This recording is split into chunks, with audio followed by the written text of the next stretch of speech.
Hey guys, what's up? It's Cody here, and this is a tutorial on how to install a subwoofer into a car.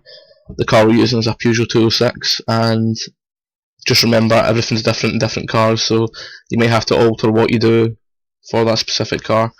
With this is us connecting it to the battery. You can do anything. You can strip the wire, wrap it around the battery, clip it down. This battery in the Peugeot is a different battery, so we had to unclip it and we've just literally clipped it into the battery. As long as the metal's touching, the rubber isn't, it will make a connection. Now usually a grommets in the passenger footwell, but we have ran it through, well, a Peugeot's pretty simply put together. It's just run through in between the gap in the bodywork and then run into the cabin. It's run under this seal, as we're showing you right now.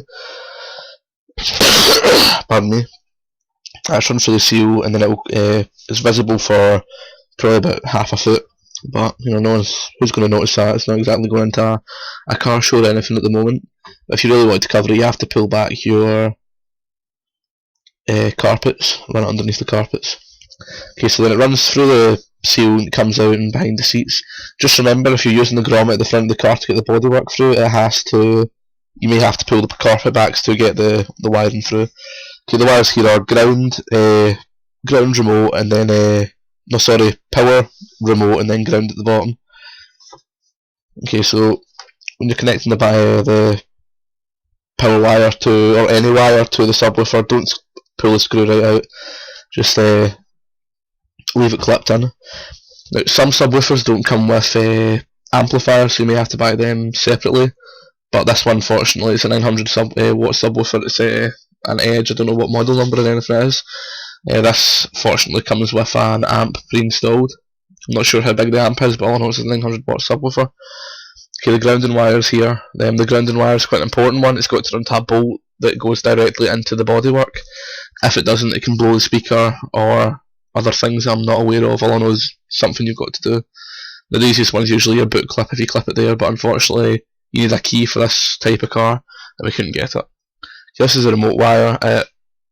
It'll run opposite. Well, there's two wires you see that run to the back of the radio. There's the remote wire that tells the subwoofer when to turn on, and there's the audio cables. These two have to be done at separate sides of the car.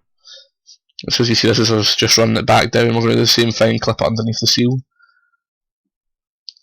Underneath the seal next to the power wire, which is probably the easiest way as well. And I think we skipped the bit where we tidy it up and everything. We just throw it on the floor, but you can obviously tidy it up in your own way. You can have it underneath the seats or anything you really want to. Right, okay, this is the audio cables. Make sure you put them in the right plugs or the music will be distorted. Right, this is a head unit. Like I said, you might have to buy a new head unit. I don't know if I said that already, but you'll have to buy a new head unit for your car, or in some cases, unless it's a head unit with all these different ports on it. So we've wired that into just the two audio ones, the rear audio speakers, and the remote wire had to get clipped on with a clip from Halfords. It's literally 50 pence or something. That gets clipped on to the remote wire that is in the back of the radio. You actually wrap the wires around it and squeeze them in. It does the job. That's the single subwoofer port, but I've never seen a subwoofer that came with a single port. So just make sure it's got a double subwoofer port before you buy the head unit. And that's me showing you. That's the real line out. Where if you put the speakers just onto the rear, it'll work that way. That was me showing me your hand where the cables are coming through, and that's how you pretty much wire the car. Now, when you're putting the wires through, you may have to tidy them up as well. We just put them underneath the floor mats because we weren't finished with it.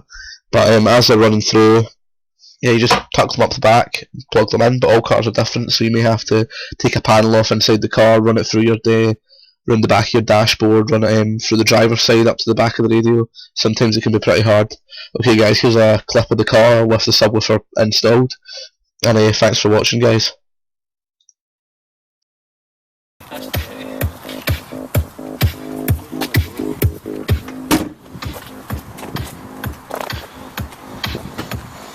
Close your door a minute.